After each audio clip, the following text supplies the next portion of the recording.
आप सबने छावा मूवी देखी होगी।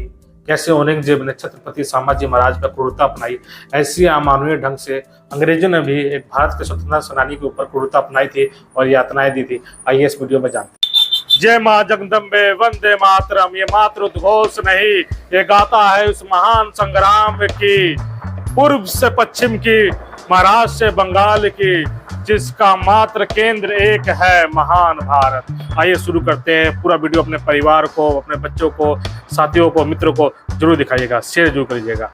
जय मां जगदम्बे। छावा मूवी हमारे सभी, आप सभी के समक्ष आ चुकी है। कृपया जाकर जरूर देखें। ये फिल्म का प्रमोट हम लोग नहीं कर रहे हैं, ये काल्पनिक आधारित कोई फिल्म नहीं, ये हमारे सच्चे हीरो छत्रपति संभाजी महाराज की है। कैसे संभाजी महाराज ने स्वराज के लिए इतनी बड़ी मुगल सेना औरंगजेब के साथ टक्कर ली, अपनी एक छोटी सेना के साथ। कैसी कैसी यातनाएं दी गई औरंगजेब के द्वारा संभाजी महाराज के ऊपर, लेकिन उनके मुख से एक ही शब्द निकला, जय मां जगदम्बे। ऐसी ही यातनाएं अंग्रेजों द्वारा भी दी गई थी एक हमारे भारत के स्वतंत्रता सेनानी के ऊपर। ये वीडियो उन्हीं के लिए बनाई जा रही है कि आज हमारे रियल हीरो की जो फिल्म आई है संभाजी महाराज की, उनके साथ ही साथ हम लोग उस स्वतंत्रता सेनानी को भी याद करें, क्योंकि अंग्रेजों ने भी यही यातनाएं की, उनके साथ भी की थी। जैसे औरंगजेब ने संभाजी महाराज की जीभ कटवा दी, गर्दन उड़वा दिया, पूरे चमड़ा शरीर का निकाल दिया, नाखून निकाल दिए, आंखें निकाल दी गई। ये सोचने में भी आपको मजबूर कर दिया कि इतनी यातनाएं दी हो गई होगी। सच में ये यातनाएं दी गई थी। अगर आप जाकर गूगल में सर्च करोगे तो इसका प्रमाण भी आपको दिख जाएगा। ऐसी ही यातनाएं एक हमारे भारत के स्वतंत्रता सेनानी के साथ दी गई थी। आइए इस वीडियो में उनके बारे में हम आपको बताते हैं। उन महान स्वतंत्रता सेनानी का नाम था मास्टर दास सूर्य सेन, जिनका जन्म बंगाल में हुआ 22 मार्च 1894 में। सूर्य सेन जी भारत माँ को आज़ाद कराने के लिए और अंग्रेज़ों को भारत से बाहर निकालने के लिए तरह तरह के प्रयास कर रहे थे और विचार किया जा रहा था। जब ही उन्हें बंगाल की अनुशीलन समिति के बारे में पता चलता है। अनुशीलन समिति बंगाल में एक समिति थी जो स्वतंत्रता सेनानियों ने बनाई थी, जिसका उद्देश्य एक ही था कि कैसे भारत को आज़ाद कराया जाए और अंग्रेज़ों की जड़ यहाँ से उखाड़ के फेंक दी जाए और भारत को पूर्ण स्वराज मिल पाए। सूर्य सेन अनुशीलन समिति से जुड़ने के बाद तरह तरह के स्वतंत्रता सेनानियों से उनकी मुलाकात होती है, जिनसे उनको मजबूती मिलती है। सूर्य सेन एक शिक्षक थे गणित सब्जेक्ट के।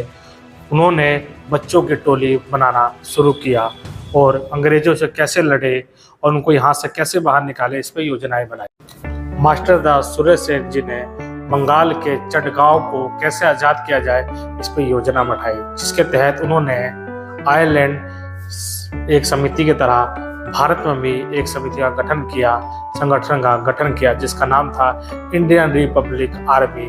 18 अप्रैल 1930 को इसकी स्थापना की गई। इस संगठन में उन्होंने ये तय किया कि बंगाल में जो चटगांव में शस्त्रागार बनाया गया है, उस पर कैसे अटैक किया जाए, उसको उस जगह से कैसे उखाड़ के फेंके और जो वहाँ पे बंदूकें, बम है, उसको अपने अधीन कैसे लिया जाए, जिससे अंग्रेजों को यहाँ से भगाने में मदद मिलेगी।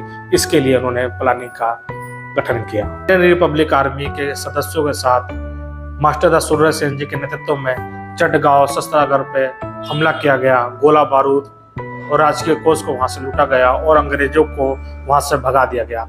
कुछ समय के लिए चटगांव आज़ाद हो चुका था। चटगांव आज़ाद होते ही अंग्रेजों को अपने शासन डगमाते दिखा, जिसके तहत वो प्रबलता पे उतर आए। ना उन्होंने महिलाओं, ना छोटे छोटे बच्चों, किसी को नहीं छोड़ा। इस संग्राम में 2 महिलाओं ने भी महत्वपूर्ण भूमिका निभाई थी, प्रतिलता और कल्पना दत्त। जब प्रतिलता को लगा कि अंग्रेजों ने उनको चारों तरफ से घेर लिया है, उन्होंने जहर खा के इस मातृभूमि के लिए अपना प्राण दे दिया और कल्पना दत्त को आजीवन कारावास मिला। मास्टर दास सूर्य सेन को पकड़ने के लिए अंग्रेजी सरकार पूरी पागल हो चुकी थी। वो अलग अलग लाभ और योजनाएं बना रही थी। वहीं हमारे मास्टर दास सूर्य सेन अंग्रेजों के पकड़ में नहीं आ रहे थे। वो अलग अलग वेशभूषा में, अलग अलग क्षेत्रों में, स्थानों पर रह रहे थे। इसी समय वो अपने मित्र नेत्रसेन के घर पे कुछ समय के लिए जाते हैं। वहीं नेत्रसेन अंग्रेजी हुकूमत के लालच में आके अंग्रेजी सरकार को उनके बारे में बता देते हैं और अपने मित्र के साथ विश्वासघात करते हैं। जैसी ये खबर ब्रिटिश सरकार को पता चलती है, वो सूर्यसेन जी को पकड़ लेती है। उसके बाद नेत्रसेन की भी हत्या कर दी जाती है उनकी धर्मपत्नी के सामने ही, क्योंकि उनकी धर्मपत्नी भी सूर्यसेन जी से स्वतंत्रता संग्राम में उनके साथ थी और उनकी योजनाओं में उनकी मदद करती थी। और जो नेत्रसेन की गर्दन काट दी जाती है, जिन्होंने गर्दन काटी थी, उनका नाम था किरण सेन, वो भी एक स्वतंत्रता सेनानी थी। फरवरी 1933 को अंग्रेजों द्वारा सूर्यसेन जी को पकड़ लिया जाता है। उसके बाद काफ़ी यातनाएं दी जाती है, अलग अलग प्रकार से उनके बाल उखाड़े जाते हैं, उनके नाखून उखाड़े जाते हैं। उसके बाद लठ फंसा के उनके हाथ पाँव के जोड़ तोड़ दिए जाते हैं। उसके बाद हथौड़े से उनके दांत तोड़ दिए जाते हैं।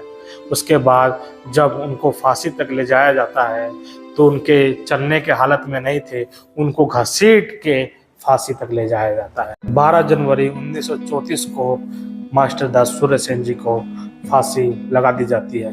फांसी लगाने के बाद भी ये नियम था कि स्वतंत्रता सेनानी के शरीर को, पार्थिव शरीर को उनके परिवारजनों, उनको मित्रों को सौंप दिया जाएगा। लेकिन वहाँ भी अंग्रेजों की नीचता दिखती है और क्रूरता दिखती है। वो उनके शरीर को एक लोहे के पिंजरे में बंद करके बंगाल के खाड़ी में फेंक देते हैं। जब अंग्रेजों द्वारा मास्टर दास सूर्यसेन पे ये यातनाएं दी जा रही थी, उनके मुख से एक ही शब्द निकल रहा था, वंदे मातरम। हम कई सालों से भगत सिंह गुरुकुल में बच्चों को मास्टर दास सूर्यसेन के बारे में बताते हैं। इसके लिए हमने गुरुकुल में एक स्थान बनाया था जिसका नाम था मास्टर दास सूर्यसेन टेक्निकल कबड्डी ग्राउंड। ये हमारे रियल हीरो थे। इस वीडियो को बनाने का मकसद केवल यही था कि आपको अपने रियल हीरो से परिचय करवा सके। आपने देखा औरंगजेब ने कैसे संभाजी महाराज पर यातनाएं की और उनके साथी कवि कलश पर भी यातनाएं की। इनके भी एक साथी थे मास्टर दास सूर्यसेन गए, जिनको अंग्रेजों द्वारा फांसी दे दी गई, जिनका नाम तारकेश्वर था। तो ये हमारे रियल हीरो है। आप भी जाके छावा मूवी देखो और छावा मूवी के साथ इस वीडियो को भी शेयर करो, जिससे आपको ये पता चल सके कि कैसे औरंगजेब ने छत्रपति संभाजी महाराज के ऊपर यातनाएं दी थी। वैसी यातनाएं अंग्रेजों ने, ब्रिटिश सरकार ने भारत के स्वतंत्रता सेनानी मास्टर दास सूर्यसेन को भी दी थी। तो ये हमारे रियल हीरो है। इस वीडियो को जरूर शेयर कीजिएगा और अपनी फैमिली, बच्चों के साथ इस वीडियो को देखिएगा। धन्यवाद। जय माँ जगदम्बे, वंदे मातरम।